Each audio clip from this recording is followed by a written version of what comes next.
This is NBC6 South Florida Today. Well, if you have stars in your eyes, then you'll appreciate our next guest. Big stars like The Rock, Miami Dolphin Ronnie Brown, and former coach Jimmy Johnson have all recently ditched their glasses and contacts and have opted to have LASIK surgery. The man they turn to is the doc, Dr. Cory Lessner, and he joins us today to focus our attention on the new advantages and new techniques involved in LASIK technology surgery. Thank you for having me on, Bob. Thank you for being here. In a nutshell, LASIK is, for those who may not know, LASIK is an amazing modification of our visual system that essentially eliminates the need for glasses and contact lenses, primarily for distance vision, although in recent years we're taking care of more people that need them just for reading. All right, we have an animation here of some of what you do in the surgery. So describe what you actually will do to an eye. Well, a patient would come to the center and certainly be evaluated. We'd make sure that they're a good candidate. Most people that are dependent upon their glasses or contact lenses for distance vision are candidates. The best candidates are going to be people that love life and want to enjoy the journey and want to see it better. Colors to be clearer and richer and not lose that peripheral vision. Okay, so what are we seeing here? Here we're seeing a device called Interlace. There are no needles, there are no blades. Everything is done with lasers now.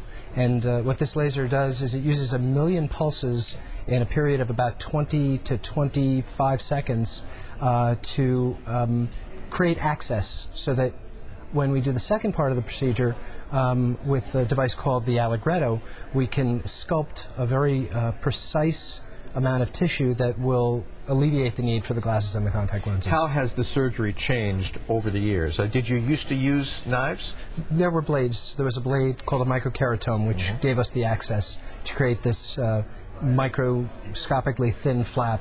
Now it's about 1/10 of a millimeter thick to 100th of a millimeter accuracy.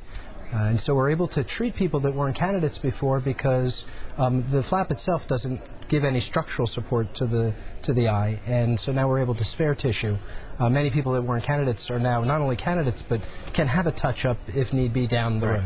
Now, what about people like me? I have an astigmatism, and I guess you'd say I'm farsighted because I can take my glasses off and I can read the teleprompter with no problem, but then if I look down at my script, I can't read it. This operation didn't used to take care of my problem. And we've had many people. Jimmy Johnson, you mentioned at the opening, was one of those people who could not see his notes in front of him, so if the teleprompter went down, he didn't know what to say. And so we can now take care and address that. Now, is it done in both eyes, or do you do one eye for far and one eye for distance, for close? Well, the concept of monovision has kind of gotten a bad reputation because it's not a black and white issue. There are shades of gray, and so unless it's demonstrated properly, some people think that they're not candidates when in fact they are. Obviously, when you think of somebody performing a surgical procedure on your eye, it's a big deal. It's a big decision. Talk me into it. Who have you done that I know? You're a big guy, a big eye doctor in the sports field, are you not?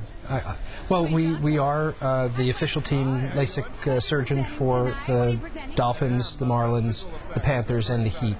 As recently as just a couple of days ago, Richard Zednick came in from the Panthers and had the procedure, and he was skating the next day and played the other night. David Booth last year had his surgery, and he played the next night. And some of the Dolphins, you mentioned Ronnie Brown, Ted Ginn, Channing Crowder, who's been with the team, they've all played within days to weeks of their procedure. So the idea of not having enough time, or oh my God, I'm going to have to lose time and work, it doesn't fly. Can you be anymore. too young or too old for this surgery?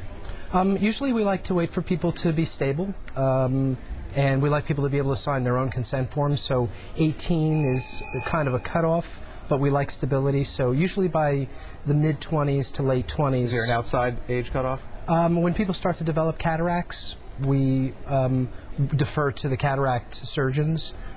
So as people get into their mid-60s, they start to become lesser candidates, although those people that have had cataract surgeries can even have modifications of their procedures. Cool. Doc, it's amazing stuff. Thanks very much. I think it's fair to say that LASIK is not a four-letter word. Okay. Dr. Lessner's practice is called Millennium Laser Eye Centers, and it's located at 1601 Sawgrass Corporate Parkway, Suite 410 in Sunrise. Now, if you couldn't remember all that, you can call them at 954-835-0885 or 188-93-LASIK, or just go to NBC6.net and we'll connect you. Rocks.